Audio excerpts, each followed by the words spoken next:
You know that feeling, right? You spend like a whole Saturday cleaning a room, getting it absolutely perfect. Oh, yeah. Gleaming. Exactly, it gleams. And then, bam! Almost instantly, it feels like chaos just crashes back in. What is that? It's wild, isn't it? Yeah. So today, on the deep dive, we're looking at something that tries to explain this. The entropy rebound principle. Yeah, it's a concept that probably hits home for, well, pretty much everyone who's ever tried to keep anything tidy. So it's not just that things get messy again. No, it's more than that.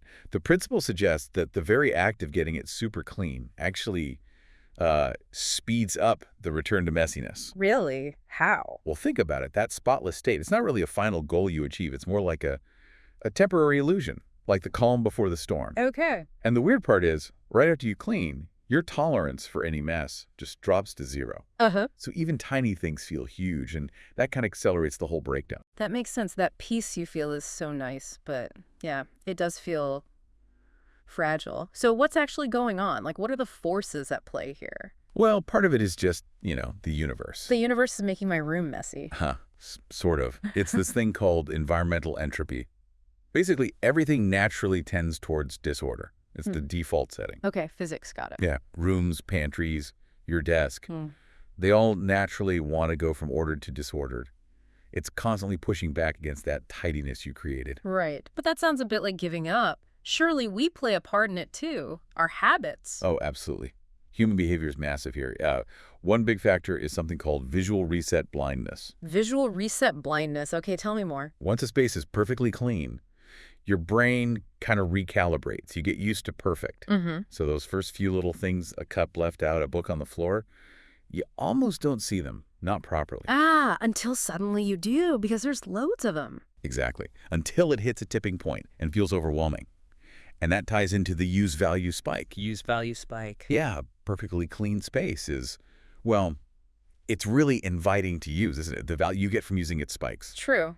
A clear desk just begs for stuff to be put on it. Right. You feel free to spread out, relax, put things down. And every single act of using that space, every comfort adds a tiny bit of clutter back in. It's almost too welcoming. Okay, I'm definitely recognizing that. And after a huge clean, I just feel drained. Is that part of it too, that mental side? Yes, definitely. That's what we call the effort recoil phenomenon. Effort recoil, like bouncing back from the effort. Kind of. After you've worked so hard, your brain wants a reward.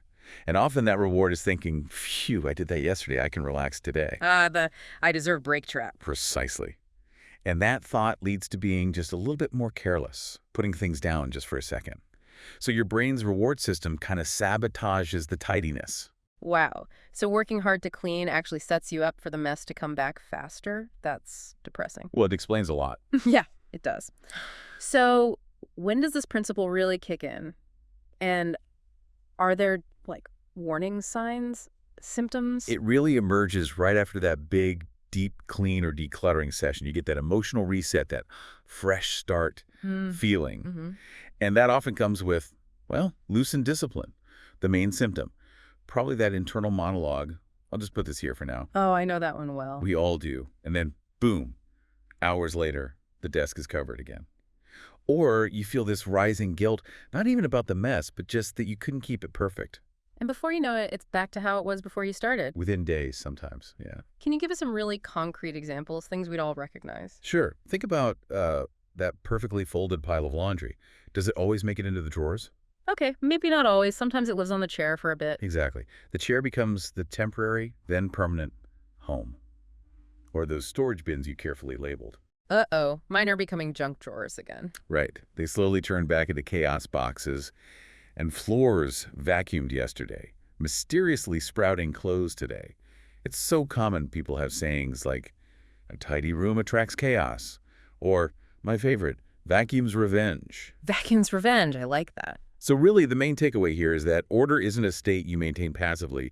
It's more like a temporary pause button you hit. A pause button on chaos. Exactly. The clean state isn't the end. It's actually the starting line for the next slide back into mess. The clutter starts creeping back the moment you finish cleaning. So what does this mean for you, listening right now? I think this principle really highlights something quite profound. The most fragile thing might just be a space that's clean right now. It's a surprising thought, isn't it? About how temporary order really is. Yeah.